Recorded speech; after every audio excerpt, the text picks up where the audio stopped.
Halo Sobat Donghua, pasti pada nungguin kan kelanjutan BTTH Dunia 1000 Besar? Oke lah, tanpa berlama-lama lagi, yuk langsung masuk ke alur ceritanya.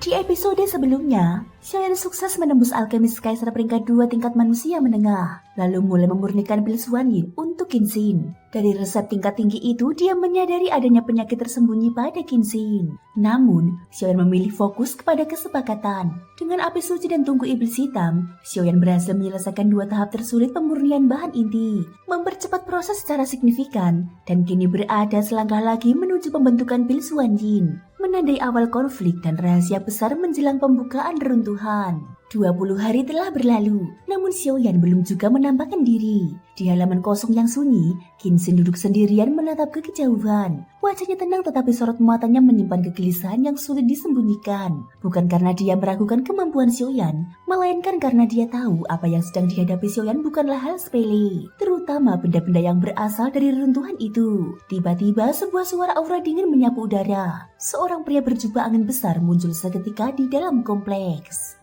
Sosok yang sama pernah terlihat di pavilion pembakaran dupa, Dodi Bintang 9, penjaga pribadi Qinxin. Begitu melihatnya, wajah Qinxin langsung mengeras. Apa yang kau lakukan di sini? Nada suaranya dingin dan tajam. Dia sudah berulang kali melarang pria itu sering muncul di pavilion Fengxiang. Terlalu banyak mata berbahaya di sana. Jika para tetua-tua menyadarinya, masalah besar pasti akan meledak. Namun pria itu tak datang tanpa alasan. Situasi di kekaisaran sudah diambang kekacauan. Darah kerajaan mengalir di tubuh Qinxin. Bakatnya terlalu menonjol. Para kakaknya iri dan kecemburuan di lingkungan kerajaan seringkali berarti kematian. Namun Qinxin tidak goyah. Aku bebas, ucapnya dingin. Auranya berubah tajam seperti bilah pisau. Setelah kompetisi sekte selesai, aku akan kembali. Aku tidak lari. Aura kerajaan sejati meledak sesaat. Tekanan yang hanya dimiliki mereka yang terlahir di puncak kekuasaan. Saat nama ayahanda kaisar disebut, ketenangan Qinxin retak. 1 tahun, itu saja sisa waktunya. Hatinya terasa seperti ditusuk. Namun wajahnya tetap dingin. Dia tahu, di balik semua ini ada tangan kotor yang sedang bermain. Dan kemungkinan besar itu adalah darah dagingnya sendiri. Xuanling terlalu lemah. Dunia ini terlalu kecil. Hanya kekaisarannya yang berdiri di puncak benua Dodi. Dengan tekad membara, Qinxin bangkit. Dia harus bergerak. Waktu tidak menunggu siapapun. Sementara itu, di ruang rumah kubu kayu yang tertutup rapat, dunia Xiaoyan berada di titik paling genting. 20 hari tanpa henti. Seluruh bahan obat telah disuling. Di dalam kuali iblis hitam, kristal darah, cabang bintang jatuh, dan ramuan penetral berputar perlahan. Di sudut kuali, api biru dan petir misterius berdiam tenang, namun berbahaya. Inilah langkah penentuan. Pil Xuanyin tidak bisa terbentuk tanpa petir ini. Dengan satu gerakan, kekuatan jiwa Xiaoyan meledak. 2 ramuan utama meronta, seolah masih hidup, mencoba kabur. Namun Xiaoyan tidak memberi ampun. Kalian mau lari kemana? Tekanan brutal menghantam mereka. Perlawanan runtuh. Fusi dimulai.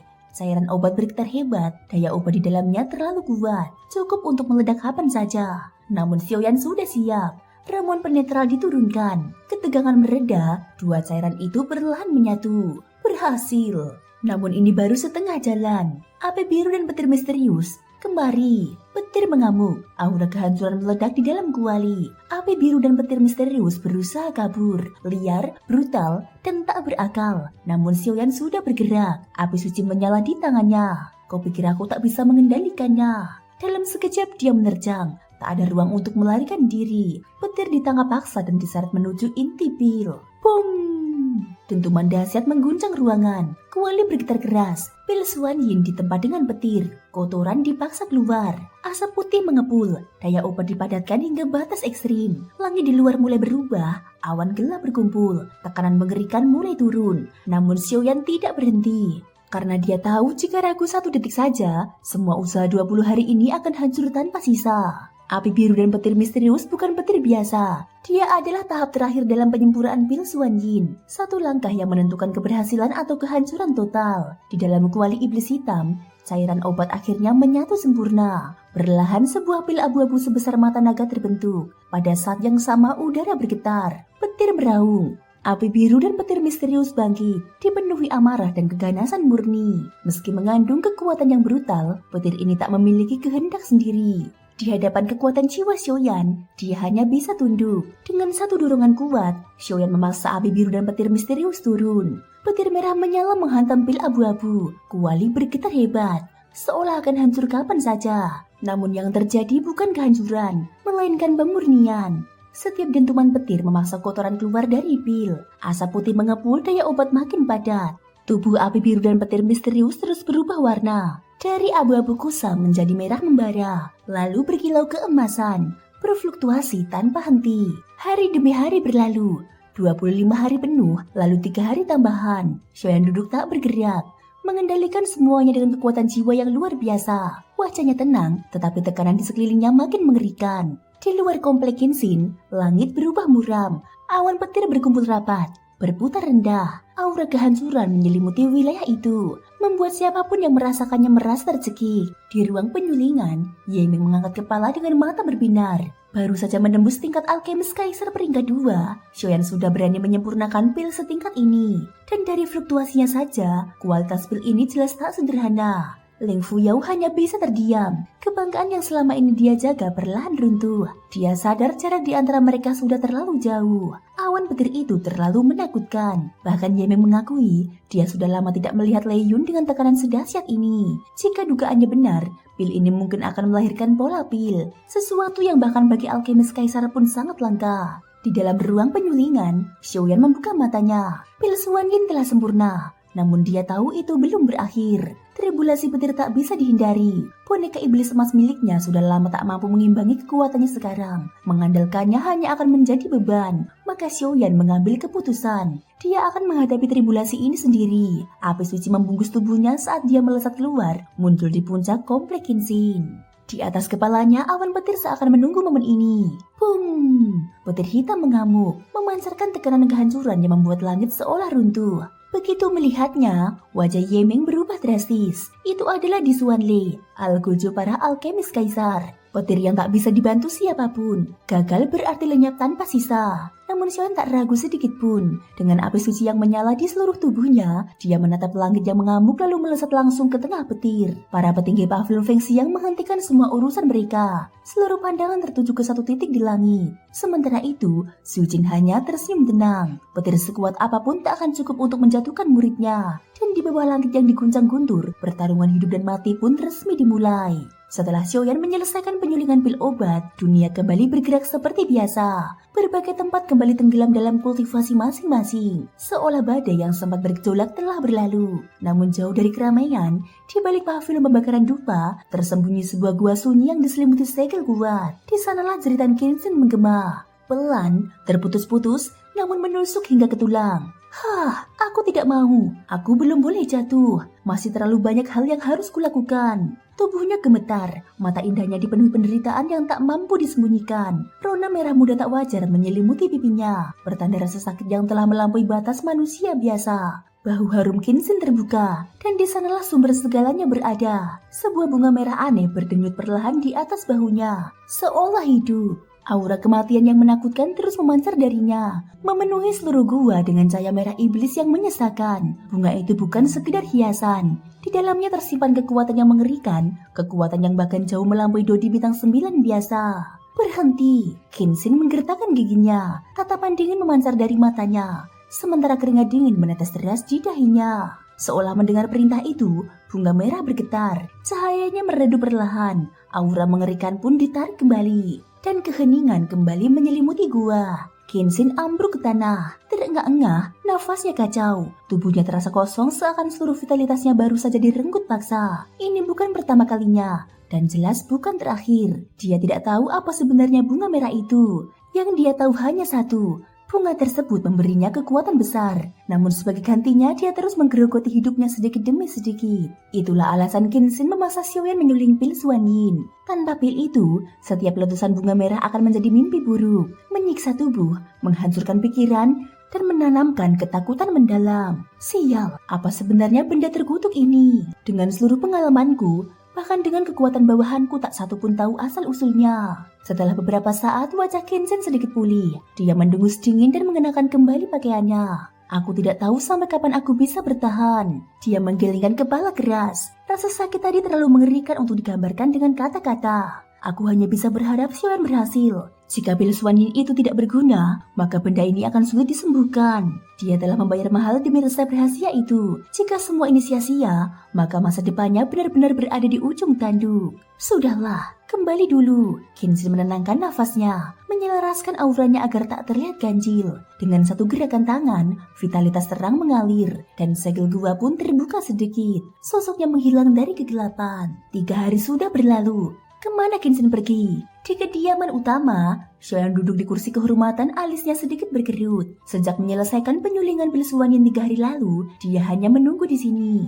Namun Kenshin seakan menghilang tanpa jejak. Tiba-tiba, Xiaoyan, suara itu datang bersama hembusan angin kencang. Kenshin muncul seketika, kembali dari pegunungan belakang dengan kecepatan kilat. Begitu memasuki halaman, dia melihat Xiaoyan duduk tenang dengan mata terpejam. Nafasnya stabil, auranya mantap. Jelas pil itu sudah lama selesai. Akhirnya kau datang, ucap Xiaoyan. Dia membuka matanya perlahan. Senyum tipis terukir di wajahnya. Dia menyuling pil Suan Yin sendiri. Meski resep dan bahan tambahan ia peroleh dengan cara tertentu, tujuan utamanya tetap jelas. Bahan obat berharga yang dia butuhkan. Berhasil? Tanya Kenshin, masih sulit percaya. Pil Suan Yin adalah puncak pil kaisar peringkat 2 tingkat manusia. Bahkan alkemis veteran membutuhkan 2 hingga 3 bulan untuk menyulingnya. Namun Xiaoyan menyelesaikannya dalam waktu kurang dari sebulan. Untungnya tidak mengecewakan. Tanpa banyak bicara, Xiaoyan mengangkat tangannya. Pil Suan Yin di atas meja perlahan melayang ke udara, lalu bergerak ke arah Kenshin. Begitu menangkapnya, mata Kenshin langsung berbinar. Aroma obat murni menyebar seketika. Pola pil. Kenshin berseru pelan, nafasnya sedikit tercekat. Pola pil, tanda pil berkualitas puncak, hanya bisa dihasilkan oleh alkemis luar biasa. Aku benar-benar meremehkanmu. Dia memutar pil itu di tangannya sambil menatap Xiaoyan dengan penuh minat. Entah mengapa, Xiaoyan saat ini terasa jauh lebih kuat dibanding sebulan lalu.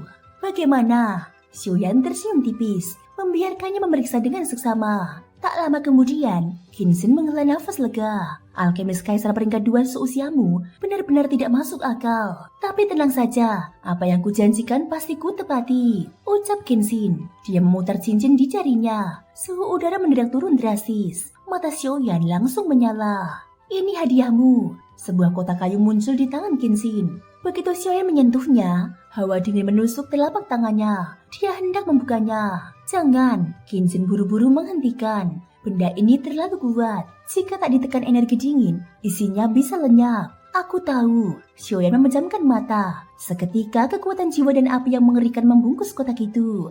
Tak kusangka buah harta angin pusaran. Nada puas terdengar dari suara Xiaoyan. Senang bekerja sama denganmu, ucap Kenshin mengangguk. Baginya, buah itu tak berguna. Ditukar dengan pil Suan Yin pertukaran yang setara. Kalau begitu sampai jumpa. Oh ya, kalau suatu hari butuh penyuling pil lagi, cari aku, ucap Xiaoyan sambil tersenyum. Kemudian sosoknya pun menghilang. Siapa yang mau mencarimu? Alkemis berhati hitam, gumam Kenshin pelan sambil menekan bahunya.